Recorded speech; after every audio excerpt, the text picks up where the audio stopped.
Hello and welcome to this audio commentary for The Wicker Man. I'm Mark Kermode. I'm going to be moderating the discussion. And guys, do you want to introduce yourselves, please? Edward Woodward. I played Sergeant Howie. Christopher Lee, and I play Lord Summerisle. Robin Hardy, and I directed the film. Now, let's start with a bit of background. Christopher, can you tell us something about the origins of the project? We know that this novel, Ritual, was optioned, but it apparently has no role to play in the film that we're getting to see. So where did the Wicker Man story actually come from? I think I'm not the right person to answer that question. I think you'd have to ask Robin. Robin? Because all I know was that at one point, after meeting with Robin and Tony Shaffer a very long time ago, it's 30 years ago now, I did in fact speak to Tony, who said he was writing a screenplay as a result of our discussions. I can't quite remember what they were about. Although the question of the book Ritual did enter into it, there is no relationship at all between The Wicker Man and the book Ritual. And I rang Tony Shaffer when he was in New York, and he said, by the way, I've finished the script that we were talking about, the subject we were discussing, and it's called The Wicker Man. I said, oh, then it's got something to do with the Druids. And he said, I hate you. And that was why that started. Well, you weren't calling him a druid, were you? No, but I mean, The Wicker Man is about the sacrifices of the Druids, basically. Well, do you want me to say what the origins were? Yes, please. The origins were an interest on the part of Tony Shaffer and I in horror films generally. And we were great fans of the Hammer films. We used to cross town to go and see the latest one. But we felt that they were very much a series of films with a series of rules of how, the devil and witches and things evil were viewed by the church. And we thought it'd be interesting because many of those things were hangovers from our pagan religion of 15 or 16 centuries ago. It would be interesting to have a society in which everyone was a pagan. Can we just point out that that's you on screen holding forth in the church? Yes, wonderfully reverent, Haddock. So we, in effect, put one Christian person in amongst a pagan community. And we thought that the puzzle for the audience, although the film is full of clues as to that fact, would be one of the rewards of the film. Now, it's just worth pointing out, because we're on this opening sequence, that many versions of The Wicker Man exist. This is the longest existent version of the film. And these early sequences do not exist in various cuts of the film, including the restored American theatrical cut. Is that correct? No, the theatrical cut? I don't think that's correct. Certainly the British video doesn't include any of these scenes. The American video always had these scenes. The American video, but when you restored it for theatres in America, didn't you take these scenes out? No. We took them from a print, an original print. Mm-hmm. And these scenes were seen in the theatres in the United States as a result of our restoration of the film. I haven't seen. I can't remember ever having seen half of the stuff I've just been watching. Really? No. Ever. I can just remember there's bits of scenes that I have seen. I've never seen the church at all. Ever. You saw a little bit of the church, Edward, I think, which is the bit that is a cutback later in the film, where we see you taking the sacrament. Oh, possibly, but none of these scenes. No. Yes, but I'm talking about, I'm talking up front. Up front, no. I've never seen any of these. That's absolutely true. This scene. Or this scene we're looking at now. No, none of that. That's quite true. No, that's true. But This is the presumably taking on the the sacrament DVD, we did isn't it? see just later on in the film. Yeah. What I found about missing out the whole frontispiece, as it were, and just starting really with the aeroplane landing in the loch, which is most of the ones that I've seen. By cutting all of that out, you don't really understand much about Howie.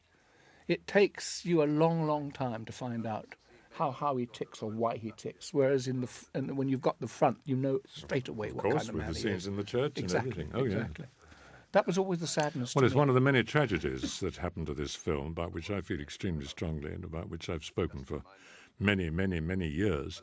It's what's missing and what was taken out and what's disappeared. It's not just these scenes, but it's some of the stuff that I did with Edward when he first meets me. Magnificent, magnificent writing, wonderful lines, all removed, all gone. The other thing about this opening that is really important is the fact that the film is about sacrifice, and the mass, if you like, or the bread and the wine, the blessed body and blood of Jesus Christ, which we see actually celebrated in this opening sequence, has a very specific tie-in with the end of the film. Absolutely. And if you miss that, admittedly, the people who butchered the film did have a cutback of it very, very briefly later, because otherwise the film would have made no sense. But I miss it. I miss the church scene even more than this. Now we're getting close to what people usually see, although in point of fact, I think it's after the seaplane takes off and the music starts. It's about now. Yes, it is, isn't it? That yes. The film version and the British video start. Now we're into the story. But again, you don't see all of these islands. Definitely not. But you have this wonderful song that's going over all this, which is superb. I thought the music was some of the best music I've ever heard. Definitely. What was so great? What is so great about the music is it fits the movie. It fits the film like a glove. It's absolutely, I think, astonishing. Good. One of the interesting things is when the film was first reviewed in the United States, very few people mentioned the songs and the fact that it has 13 songs in it. Because, as you say, it fits so well that it's just a continuation of the dialogue of the film. But there are 13 musical numbers. Some include dancing. No, I never got round to dancing. I don't remember. No, you didn't, but others did. Oh, wait a minute, I did a Traditional little. songs, aren't they? I mean, some are traditional. They weren't all written by Paul Giovanni, were they? No, a lot of the songs are based on traditional Scottish airs, but with the words by Robbie Burns, Scottish national poet, in many cases edited by Peter Shaffer, not Tony Shaffer, but Peter Shaffer. Oh, really? I didn't know that. Yes, well, he and Paul Giovanni were great friends, and they worked very closely together because, as you know, he really stayed behind with the film when Tony had to go to New York in the early part of the shooting. No, Peter did. Peter Shaffer did. Yes, Peter was with us. Yes, all the they way were through. both up there. I remember very well. In fact, I remember a remark that we will come to later that Peter made when I was sitting between the two of them and introduced me to total hysterics because it was so brilliantly witty.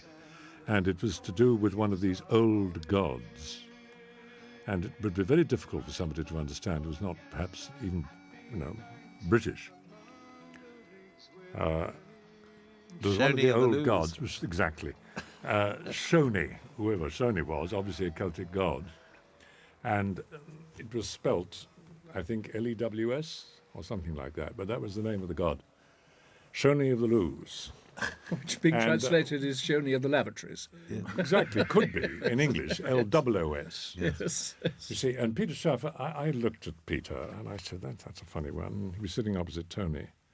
We were at dinner. You were at the other end of the table, Edward. I remember that very well. And I said, that could get a bit of a laugh there, no doubt, from an English audience who knows all about what the word sounds like and what they could mean.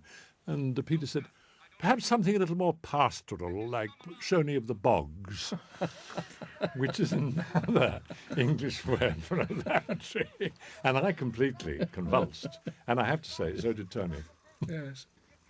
Just on the subject of the songs, which you were talking about before, we interviewed Anthony Shaffer just before he died, which is just recently, and he said that there was a Broadway play being planned based on his screenplay and on the songs by Paul Giovanni. Did any of you know anything about that, and what's your feeling about that? No.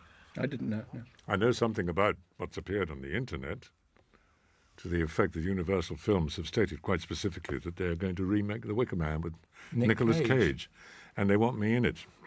This has really bewildered me because obviously it would have to be an American story with an American subject and an American community.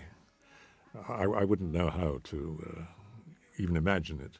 Awfully And nice what of I you would to tell us play- that he's going to be in it, but not me. No, because And you're not going to we got direct rid of it. you. No. Yes, I was thinking ahead about the sequel. I thought we can't have him in it.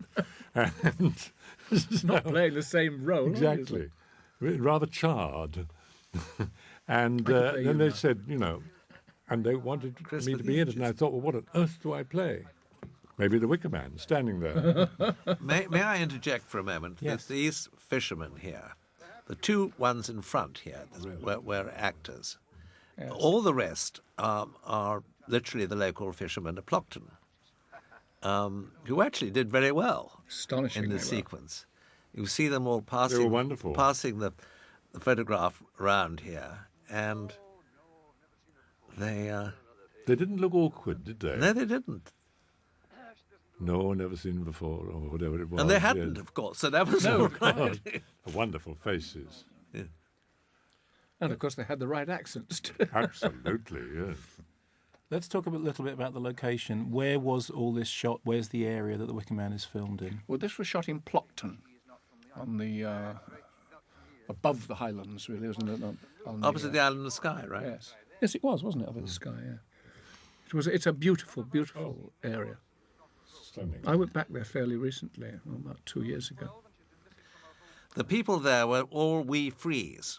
That's right. This religion where Monday is a Sabbath because it's quite close to Sunday, and so is Saturday. The Wee Free Kirk. And they were tremendously helpful to us 4 days a week. But 3 days a week, they'd pass us in the street and pretend we weren't there. Yes. They were absolutely charming people. Rather like being on a Soviet ship in Alaska, which I experienced. They had their They own were little all very, airstrip. very cheerful with us when we were on board their ship. But when we when we sailed into the harbour of Juneau, the capital of Alaska, and we then saw them in the streets, they marched straight past us without any form of recognition at all. The other thing it's worth pointing out is that obviously the story of Wicker Man is set just on the cusp of the beginning of summer, but what was the time of year that you were actually filming in this area? Well, we finished it at this time of year. God, it was cold. I have never been Oh, so you cold must November and in December. my life. We had ice in the mouths of the crowd, and we had heaters under the I close-ups. should point out that putting ice in the mouth stops that coming out Yes, the great of smoke. yes, Yeah, of the breath. mouth. But that's why I was there. Yes, Yeah. this was all being May done Morrison. up. The shop was. Yes, it was all Beautiful. The art direction on this picture Oh, it was was superb, astonishing, and yes. of course the photography, Harry Waxman. But it was so cold. It was unbelievably cold, and I felt sorry for us. I was in a comparatively thick uniform, and Chris was wearing a kilt most Not of the until time, which is later. pretty jolly well warm. That's true. But the girls, the women from the village, were in these light summer dresses, and I don't know how they survived. And why did it end up being filmed in completely the wrong time of year?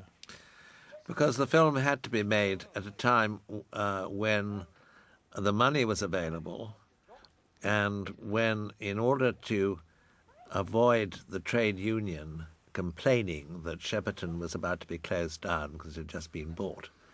This was in Slater Walker time, and acid stripping.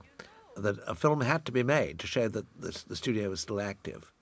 And that wouldn't wait for seasons. It had to be done immediately before the union complained that there was going to be acid stripping going on. So that was the reason it was made then.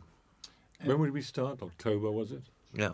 So you had this astonishing sight on the faces of the locals as they saw trucks driving through the streets of their villages laden with blossom, artificial blossom trees. Superb. I never forget some of their faces when they saw this. And how were the locations originally found? Because the whole pre-production process was very fast. So how did you find the areas to film in? Well, we had to stitch an island together.